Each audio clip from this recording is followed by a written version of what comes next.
yaşadı. İbrahim Akademik Kur'an'ın tebriklep oturmak nasip etsin. Halk artistleri, hafızı bulanda böyle keyin alıp gün böyle kurs tebriklep oturmak nasip etsin. Benim yanımda zalat idi.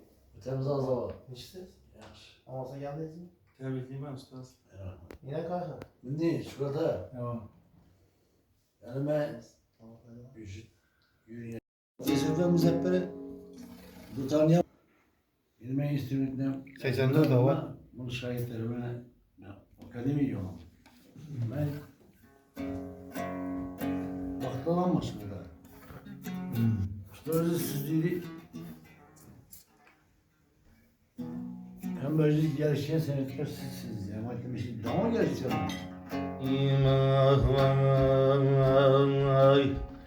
Layan değil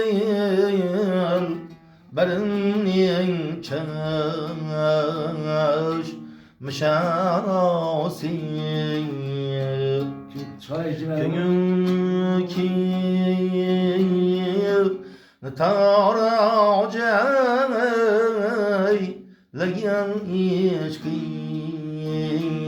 Benim aytam. Navayı. Seni mahbub ve matnubun Seni yaşin Hazarusın Nikabaşin Küreyüzin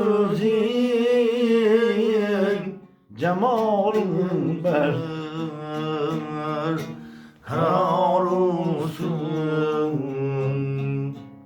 Hey, ben seni profesör ederim. Geçeriz. Bundaki Profesör bu. Profesör bu ise. Ben söz bir okusun meşgul. Ha, bir gibi lan. Ay, Nasıl edeceğim? ne söyleyeceğim bir şey oku bay.